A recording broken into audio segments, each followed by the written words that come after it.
आज के इस वीडियो में हम लोग उत्तर प्रदेश लोक सेवा आयोग हेतु वैकल्पिक विषय के रूप में हिंदी साहित्य का द्वितीय पेपर सेकंड पेपर डिस्कस करेंगे।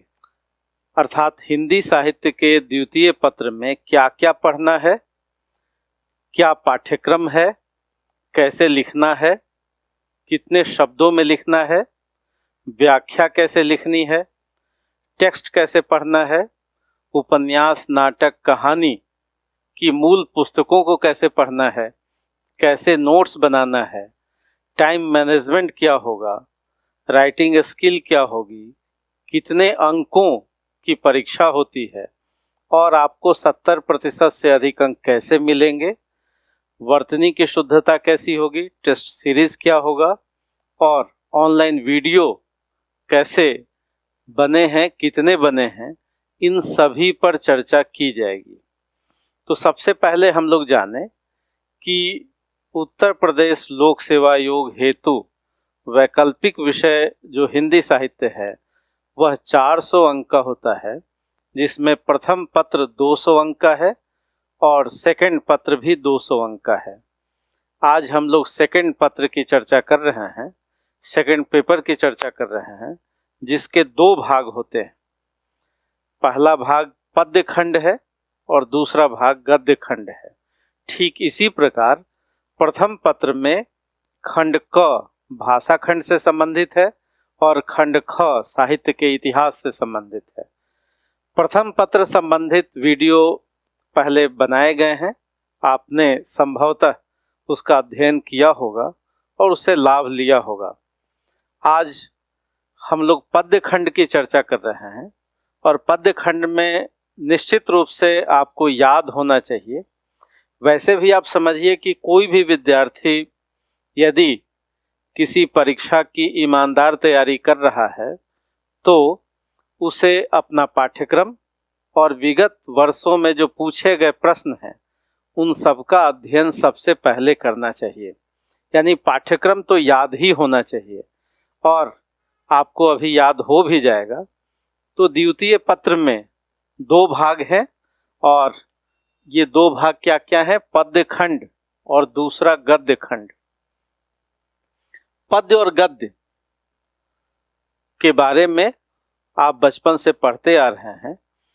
तो पद्य खंड में आपका जो पाठ्यक्रम है उसमें 11 कवि हैं।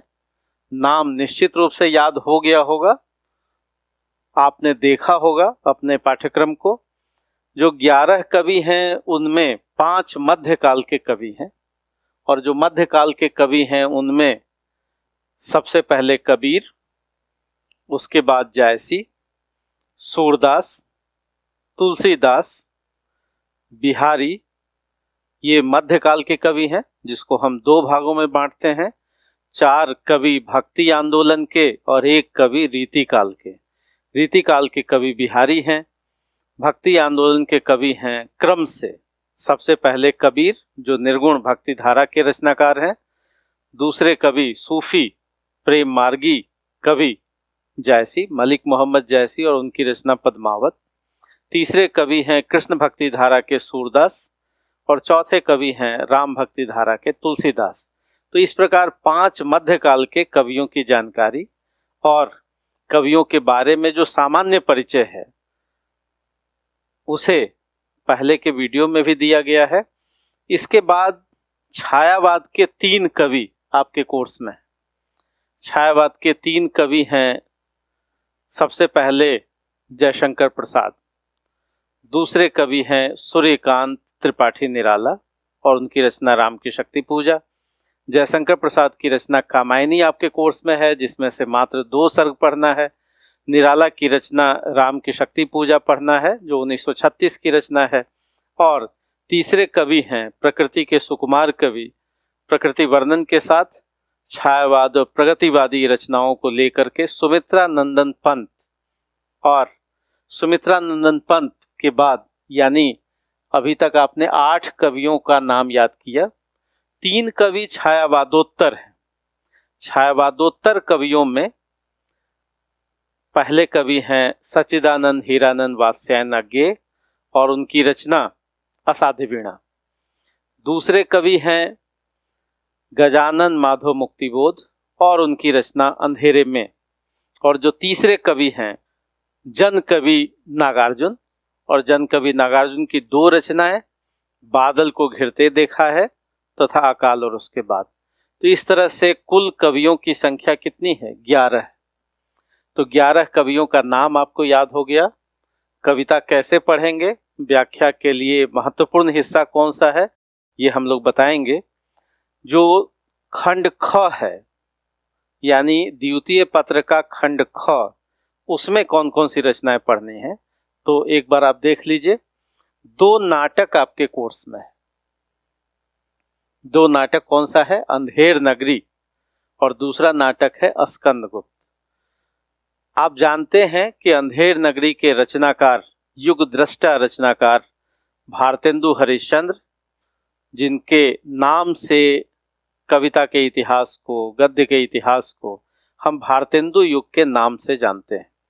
भारतेंदु हरिश्चंद्र बनारस के रहने वाले थे और बहुत कम आयु उनकी रही, 1850 से 85, ये इनका जीवन काल है। भारतेंदु हरिश्चंद्र 1850 से 85, मात्र 35 वर्ष की जीवन अवधि, और बहुत बड़ा योगदान हिंदी साहित्य को, हमारे राष्ट्रीय आंदोलन को।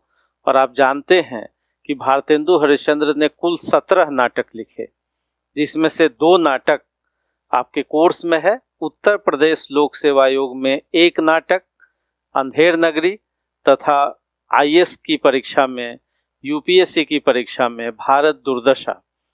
तो आप दोनों नाटक पढ़ें, लेकिन जो उत्तर प्रदेश लोक सेवा आयोग की तैयारी कर रहे हैं उनके कोर्स में मात्र 1 नाटक है भारतेंदु का, और वो है अंधेर नगरी।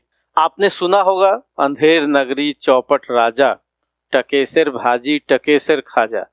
तो ये अंधेर नगरी है, सत्ता की अंधता और उसकी शाश्वत अंधत्व प्रकृति पर यह एक संदेश, किस प्रकार मध्य वर्ग को अपनी लोभ और लाभ वाली प्रवृत्ति को छोड़ करके समाज और राष्ट्र के बारे में सोचना चाहिए। इसके बारे में अंधेर नगरी में भारतेंदु कुछ कहना चाहते हैं। आप जानते हैं, आप पढ़ेंगे अंधेर नगरी को तो मुश्किल से 1-1.5 घंटे में आप इसको पढ़ सकते हैं। अंधेर नगरी कोई विद्यार्थी पढ़े तो कितना समय लगेगा? 1 से 1.5 घंटे लगेंगे, और बहुत कम प्रश्न बनते हैं। आप देखेंगे कि अंधेर नगरी से 3 या 4 प्रकार के ही प्रश्न बनते हैं। बहुत ही सरल नाटक और बहुत ही अंकदायी नाटक। तो भारतेंदु हरिश्चंद्र का अंधेर नगरी, जो हिंदी नवजागरण को, सत्ता की अंधता को, मध्य वर्ग की लोभी प्रवृत्ति को, न्याय प्रशासन को, बाजारवाद को, बहुत सारी समस्याओं को, सामाजिक, धार्मिक, आर्थिक, प्रशासनिक समस्याओं को, सभी समस्याओं को व्यक्त करती हुई 19वीं सदी के नवजागरण को चिन्हित करती हुई रचना अंधेर नगरी, सदाबहार नाटक, और नाटक के उद्भव और विकास में सबसे ज़्यादा मंचित होने वाला नाटक अंधेर नगरी आपके कोर्स में। बहुत ही सरल। एक दूसरा नाटक जो कोर्स में है उसका नाम है स्कंदगुप्त। स्कंदगुप्त नाटक 1928 में रचित है, 1928 में रचित है, और इसके रचनाकार हैं जयशंकर प्रसाद।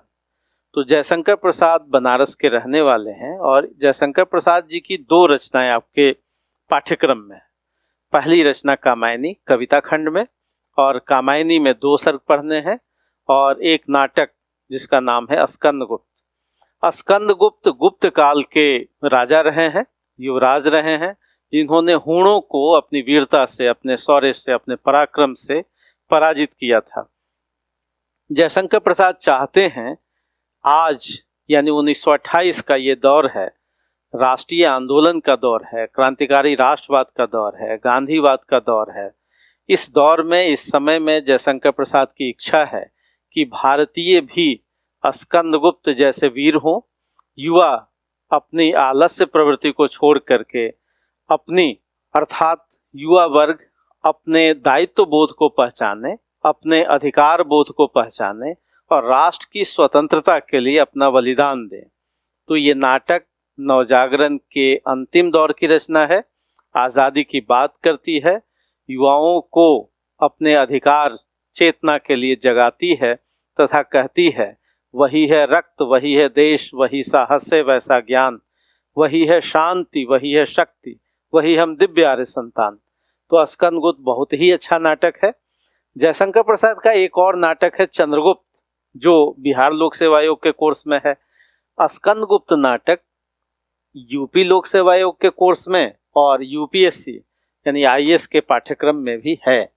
तो स्कंदगुप्त नाटक बहुत ही अच्छा नाटक। यहाँ भी 3-4 प्रकार के प्रश्न बनते हैं।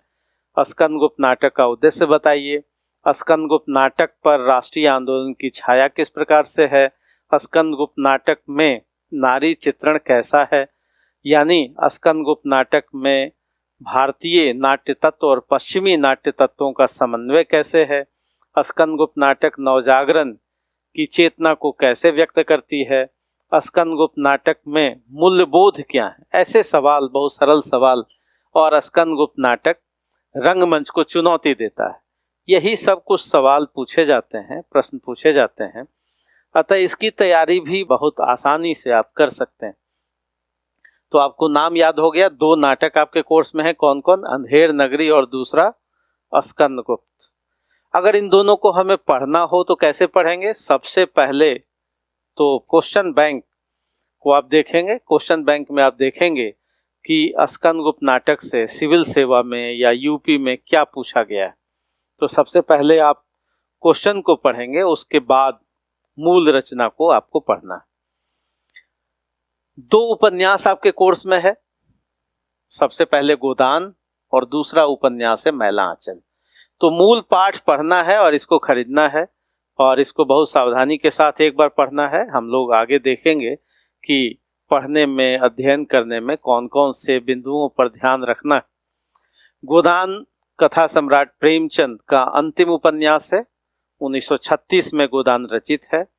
प्रेमचंद ने मंगलसूत्र उपन्यास लिखा था जो अधूरा ही था और प्रेमचंद जी का देहांत हो गया।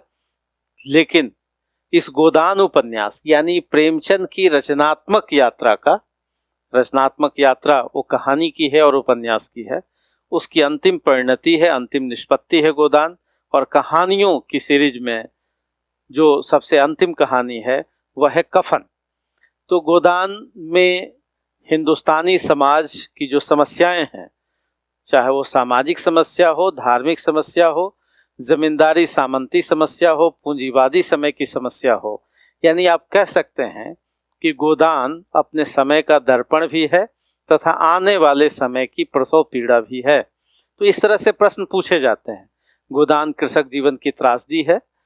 कृषक जीवन की त्रासदी और उसकी प्रासंगिकता आज भी उदारीकरण के 30 वर्षों के बाद देखी जा सकती है। तो 1936 की यह रचना किन किन समस्याओं को लेकर के आगे बढ़ती है, गांधीवाद क्या है, मार्क्सवाद क्या है, दोनों का समन्वय कैसे है, पीढ़ियों का संघर्ष कैसे है गोदान में नारी चरित्र चित्रण कैसे है, गोदान में होरी का चरित्र चित्रण कैसा है, गोदान का जो पात्र है, घटनाएं हैं, वे सब एक महाकाव्यात्मक औदात्य को व्यक्त करती हैं। इन सभी प्रश्नों को हम लोग गोदान में देखेंगे। गोदान बहुत ही अच्छा उपन्यास, अंतिम उपन्यास 1936 का।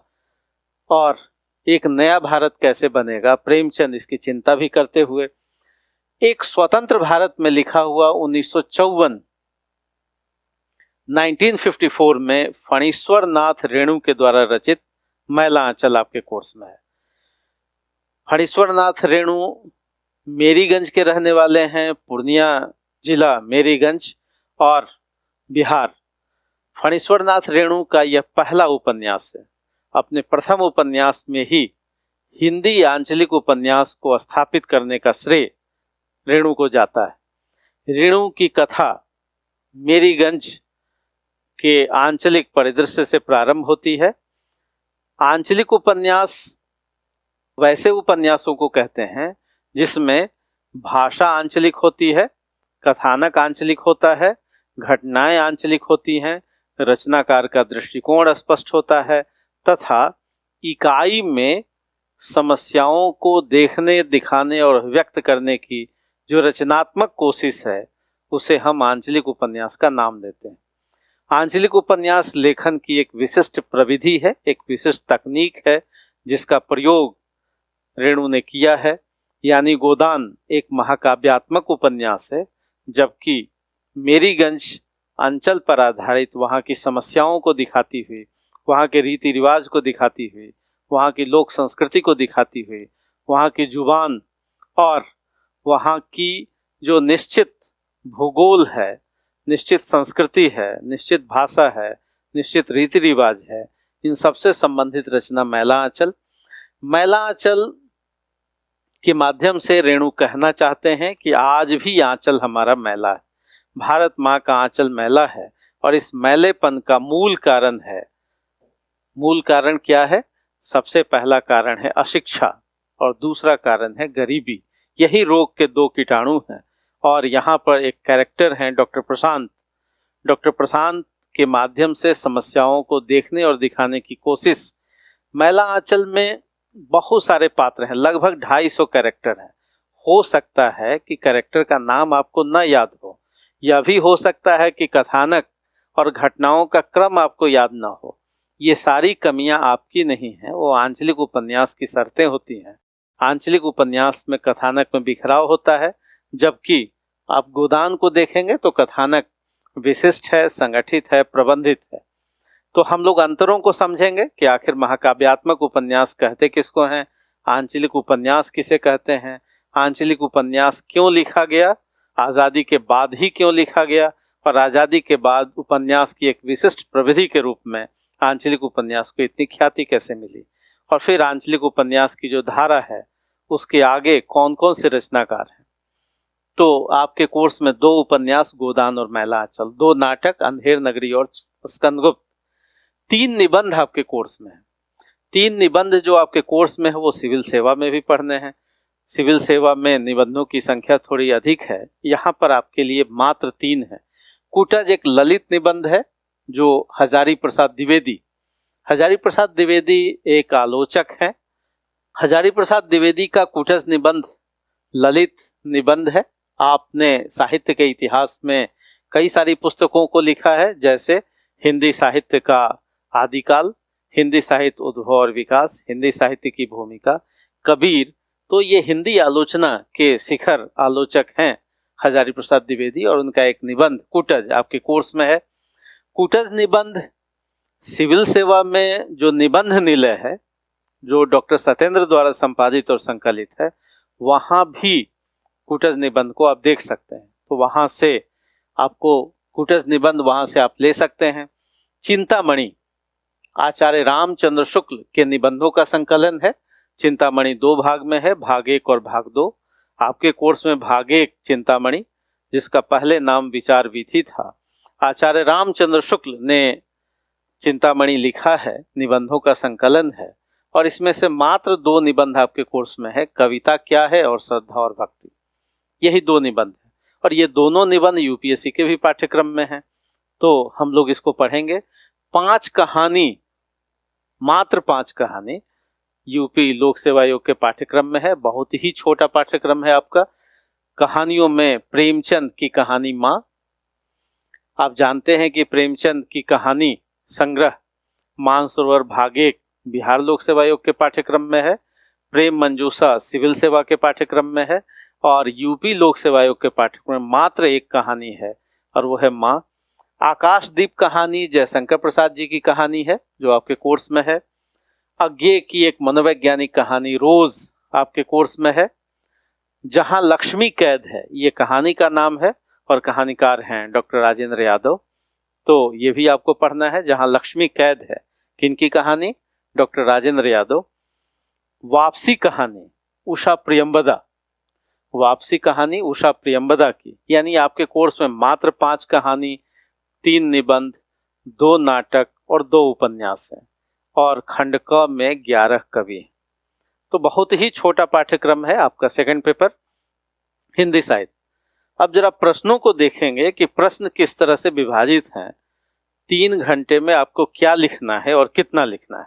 आप जानते हैं कि 3 घंटे की परीक्षा अवधि होती है, और 3 घंटे की परीक्षा अवधि में 200 अंक का एक पेपर और 200 अंक का दूसरा पेपर, ये हिंदी साहित्य का होता है।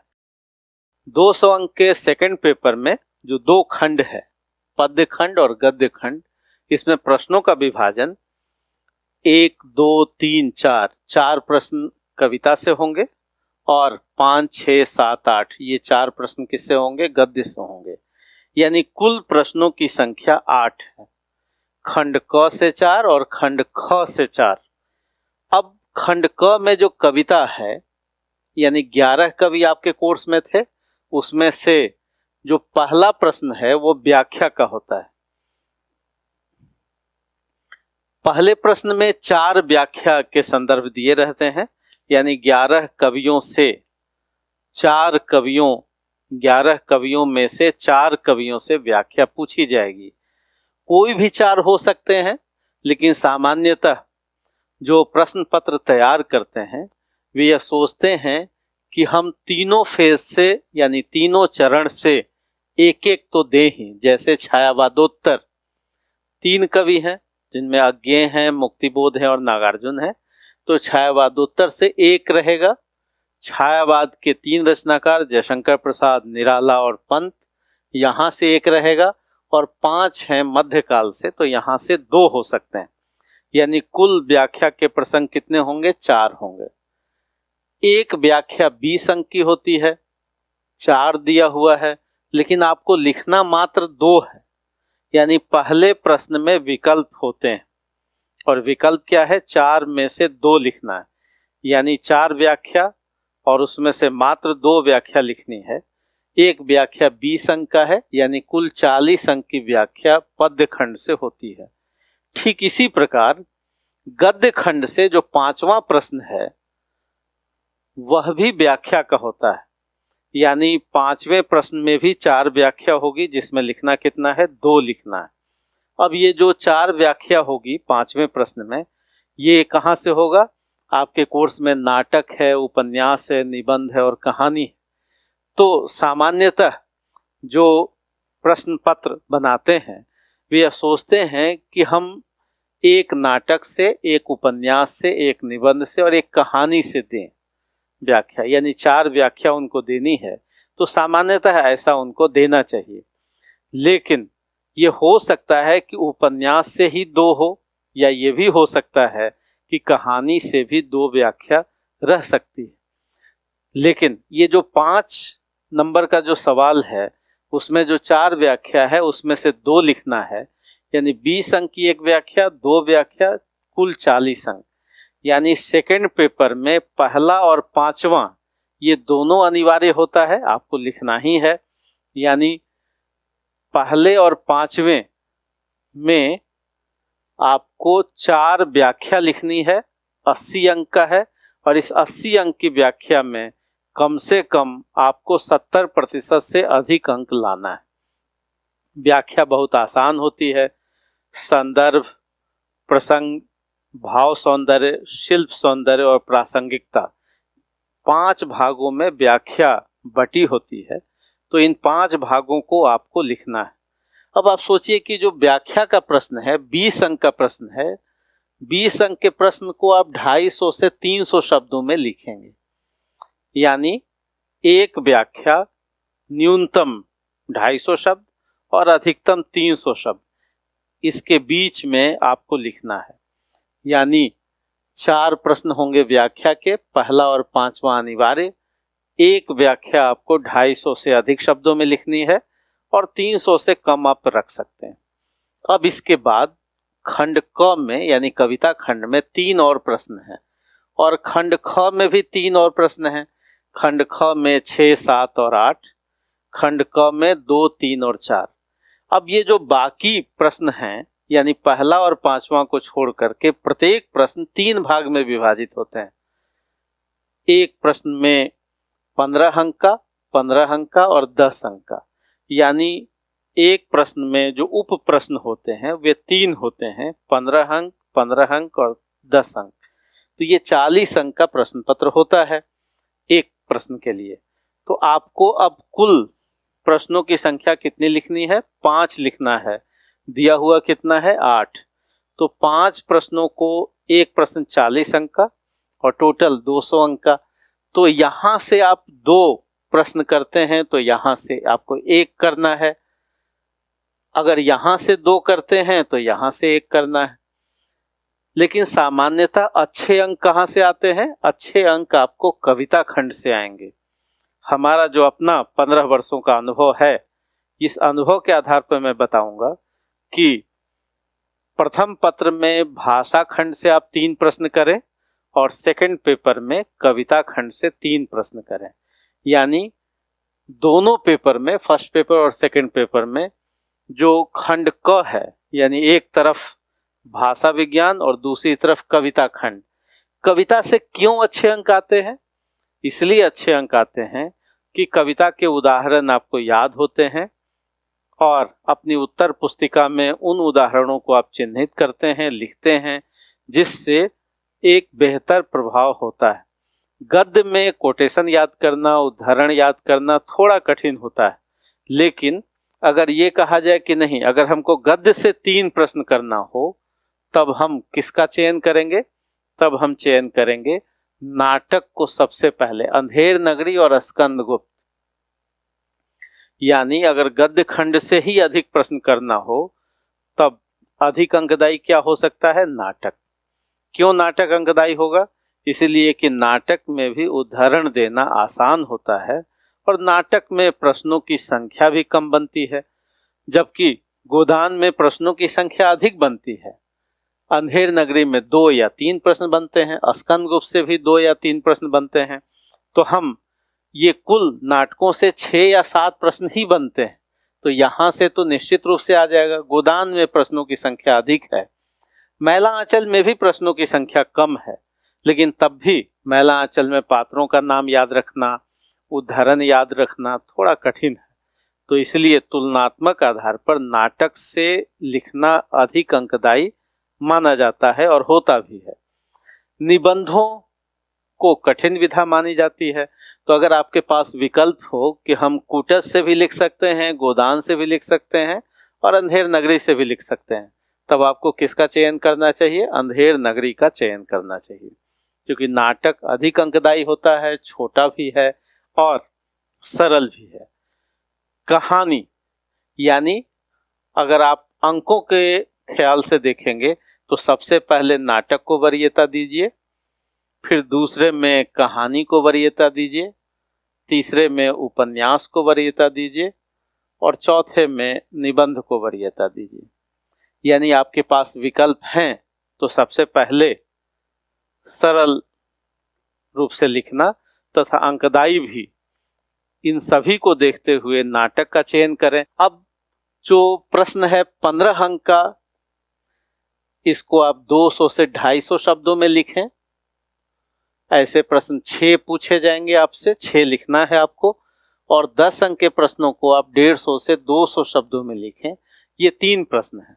अगर पूरा प्रश्न पत्र आप देखते हैं सेकंड पेपर का, तो कुल प्रश्नों की संख्या 26 होती है।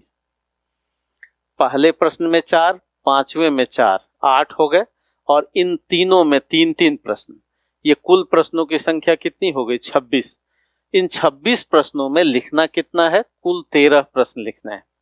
कुल 13 प्रश्न, अर्थात पहला और पांचवें में 2-2 व्याख्या, और फिर उसके बाद यदि 2 प्रश्न कविता से करते हैं तो 6 प्रश्न ये, और 1 यहां से करते हैं तो 3 प्रश्न।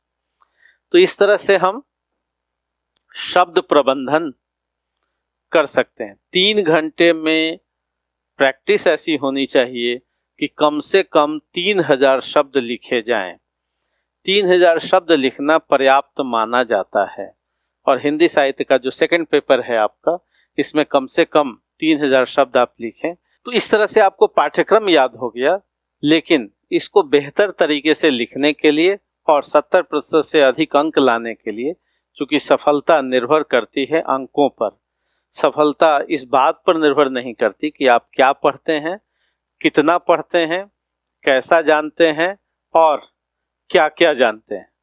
सफलता इस बात पर निर्भर करती है कि आपको परीक्षा में कितने अंक आते हैं, और बेहतर अंक के लिए जरूरी है कि आप टेस्ट भी दें, टेस्ट भी लिखें। टेस्ट लिखने से कई सारी समस्याएं सामने आती हैं जो वैसे पता नहीं चलती। जैसे वर्तनी की गलती आपसे होती है, ये पकड़ में आती है। दूसरा, क्रमबद्धता का अभाव होता है। तीसरा, टू द पॉइंट आप नहीं लिख पाते। चौथा, पूरी तरह प्रश्न को जस्टिफाई नहीं कर पाते। मान लिया आप जानते बहुत हैं, लेकिन आपकी जानकारी प्रश्न के संदर्भ में होनी चाहिए।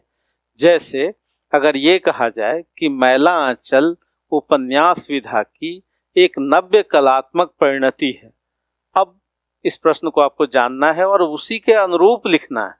मान लिया कि प्रश्न पूछा गया कि गोदान में गांधीवाद और मार्क्सवाद को फेंट कर मिला दिया गया है, तब आप तो वैसे गोदान बहुत जानते हैं, लेकिन अगर गांधीवाद के बिंदुओं को गोदान में दिखाने के लिए 1 2 3 4 आप इस तरह से बिंदुवार लिखते हैं, मार्क्सवाद को दिखाने के लिए लिखते हैं, उदाहरण देते हैं, यानी आपको केवल उत्तर नहीं लिखना है, उत्तर को प्रश्न के संदर्भ में लिखना है। तो इस तरह से टेस्ट देने से कई सारी समस्याएं आपकी पकड़ में आती हैं, और टेस्ट जब लिखें तो किसी अनुभवी से, जिनका अनुभव रहा है, अध्ययन और अध्यापन का एक लंबा अनुभव रहा है, उनसे आप चेक कराएं। हो सकता है आप जहां रहते हैं वहां कोई उपलब्ध आदमी हो, उपलब्ध शिक्षक हो। अगर कोई उपलब्ध न हो तो आप ऑनलाइन संवाद आईएएस से भी जुड़ सकते हैं, ऑफलाइन भी जुड़ सकते हैं। यानी आप जहां हैं वहां से आप लिख करके प्रेषित कर देते हैं, ईमेल के द्वारा, व्हाट्सएप के द्वारा, यहाँ से। और आपको पता है कि संवाद आईएएस में केवल और केवल मैं ही कॉपी चेक करता हूँ, और चेक करके आपको वर्तनी के बारे में, टू द पॉइंट लेखन के बारे में, फिर उसके बाद क्रमबद्ध है या नहीं, एग्जैक्ट है या नहीं, प्रश्न के अनुरूप है या नहीं, और कई सारी जो कमियां होती हैं, बहुत सारे तथ्य नहीं होते, बहुत सारे विचार नहीं होते, तुलनात्मक संदर्भ नहीं होता, यानी कैसे आप अच्छे अंक ला सकते हैं, इस पर पूरी परिचर्चा के साथ, यानी उसको नोट डाउन करते हुए, और उसका एक मॉडल उत्तर भी दिया जाता है यहाँ से। तो एक आदर्श उत्तर भी दिया जाएगा, और आपकी कॉपी पर भी पर्याप्त लिखा होता है, वो मेरी ही राइटिंग में होता है। तो टेस्ट सीरीज अनिवार्यतः भाग लेना चाहिए। सबसे पहले तो आप स्वयं ही लिखें, और स्वयं लिखें, और 4 दिन के बाद स्वयं अपने लिखे हुए को देखें। आप ये पता करेंगे और ये जान पाएंगे कि आपने जो 5 दिन पहले लिखा था, अब 5 दिन के बाद इसमें कई सारी कमियां आपको नजर आती हैं। यहाँ से क्वेश्चन बैंक आपको दिया जाता है, तो उस बैंक से, यानी प्रश्न पत्र जो प्रारूप दिया जाता है, नोट्स में भी क्वेश्चन आंसर के रूप में हम लोग देते हैं। इन सब को देखते हुए आप स्वयं आकलन करें, और आपको लगे कि नहीं अब हम ठीक लिख रहे हैं, तब आप टेस्ट सीरीज दें। टेस्ट सीरीज के माध्यम से आप अपनी क्षमता का और अपनी तैयारी का और उसके प्रबंधन का आकलन कर सकते हैं। संपूर्ण कोर्स के लिए हमने 125 से लेकर के 150 तक वीडियो बनाए हैं। आप जानते हैं कि सिविल सेवा में 150 से अधिक वीडियो हम लोगों ने बनाए हैं।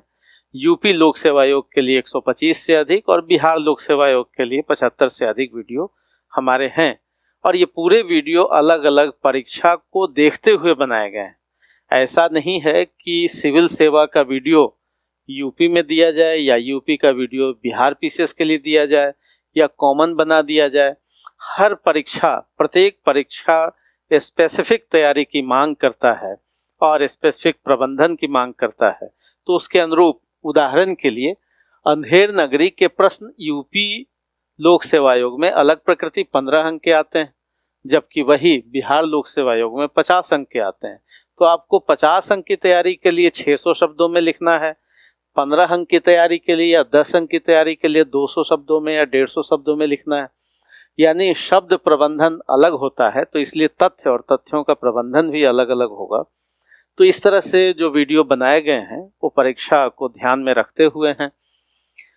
एक समस्या ये भी आती है कि मूल पाठ पढ़ें कैसे। हाँ, निश्चित है, अगर आपके मन में यह ख्याल आता है कि जी हम गोदान की समीक्षा पढ़ लेते हैं और मूल पुस्तक न पढ़ें, ऐसे प्रश्न मेरे सामने किए जाते हैं। कई विद्यार्थी फ़ोन करके पूछते हैं कि सर कौन सा गोदान पढ़ें, गोदान पर क्या समीक्षा पढ़ लेने से काम नहीं चलेगा, या गोदान पर केवल आपके संस्थान के नोट्स पढ़ लेने से काम नहीं चलेगा।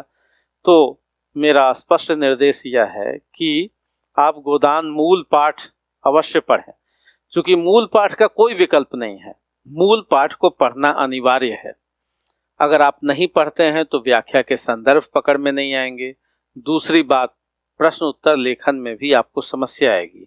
तीसरी बात, पात्रों का नाम, घटनाओं का नाम, घटनाओं का क्रम, रचनाकार का दृष्टिकोण, रचनाकार की भाषा, कई सारे पहलू से आप अनभिज्ञ रहते हैं। तो इसलिए एक बार उसको पढ़ना अनिवार्य है। लेकिन पढ़ें कैसे? तो पढ़ने के लिए मैंने पहले भी बताया है और फिर से मैं बता रहा हूं कि सबसे पहले आप प्रश्न देखें, यानी सिविल सेवा में क्या पूछे गए, फिर उसके बाद आपके स्टेट पीसीएस में क्या पूछे गए, बिहार लोक सेवा आयोग में क्या पूछे गए। यानी गोदान तो हर जगह है, तो गोदान को मान लिया हमको पढ़ना है, मान लिया हमको अंधेर नगरी को पढ़ना है, माना मैला आंचल को पढ़ना है, तो सभी जेएनयू एंट्रेंस में क्या पूछे गए, सिविल सेवा में क्या पूछे गए, एक जगह हम क्वेश्चन बैंक देते हैं। तो उस क्वेश्चन बैंक, इस तरह से क्वेश्चन बैंक आपको दिया जाएगा जो टॉपिक आधारित भी होगा और ईयर यानी वर्ष के अनुसार भी होगा। तो पहले आपने प्रश्न पत्र पढ़ा, प्रश्न पत्र पढ़ने के बाद आप गोदान का, मैला आंचल का 20 पेज पढ़ जाइए। 20 पेज पढ़ने के बाद आपको महसूस होगा कि जो हमने पढ़ा है वहीं से व्याख्या के कुछ प्रसंग पूछे गए हैं, जो हमने पढ़ा है उससे तो प्रश्न संबंधित नजर आ रहे हैं। जैसे अगर कोई पूछे कि किसान जीवन की त्रासदी है, तो पहले ही लाइन से, पहले ही पेज से, 2 पेज से, 3 पेज से आपको प्रश्न की कुछ बारीकियां समझ में आने लगेंगी। तो पहला आपने प्रश्न पत्र देखा, फिर उसके बाद 20-25 पेज पढ़ा, फिर उसके बाद दोबारा प्रश्न पत्र देखा, फिर उसके बाद फिर से 50 पेज पढ़ा, और इस तरह से प्रश्न पत्र और फिर पुस्तक में अंडरलाइन करना, कुछ विशेष बात को अंडर नोट करना, प्रश्न के संदर्भ में कुछ समझ में आता है तो उसको नोट करना। यानी आपके हाथ में पेन, पेंसिल और एक कॉपी होना चाहिए, और बगल में क्या होना चाहिए, प्रश्न पत्र प्रारूप भी होना चाहिए। तो इस तरह से देखते हुए आप पूरी रचना को एक बार पढ़ेंगे, तो एक बार पढ़ेंगे तो याद हो जाता है।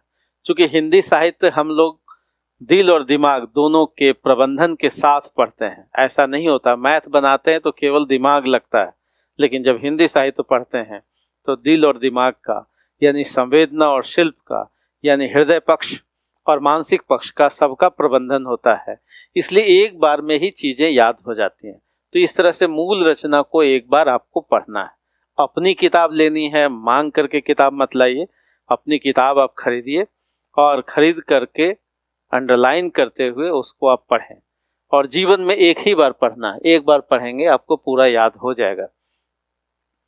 नोट्स अपना बनाना है।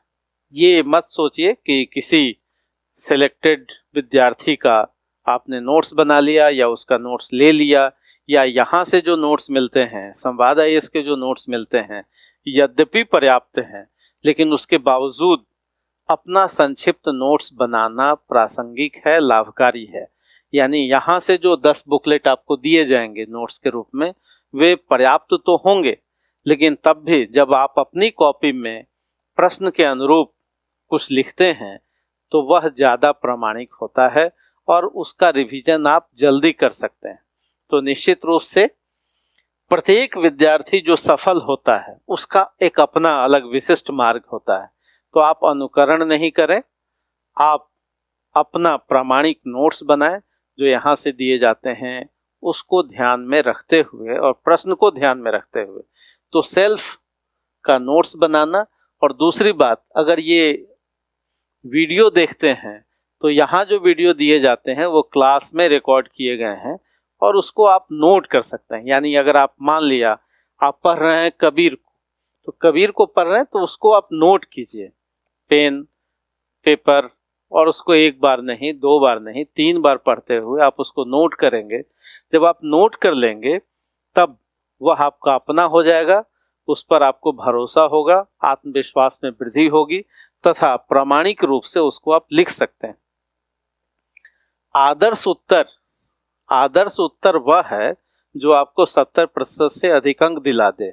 आदर्श उत्तर मात्र तथ्यों का संकलन नहीं है, तथ्यों का संग्रह नहीं है, वरन वैचारिक स्तर पर, तुलनात्मक स्तर पर, कंसेप्ट के स्तर पर, टू द पॉइंट प्रश्न के अनुरूप लिखे होने के स्तर पर यह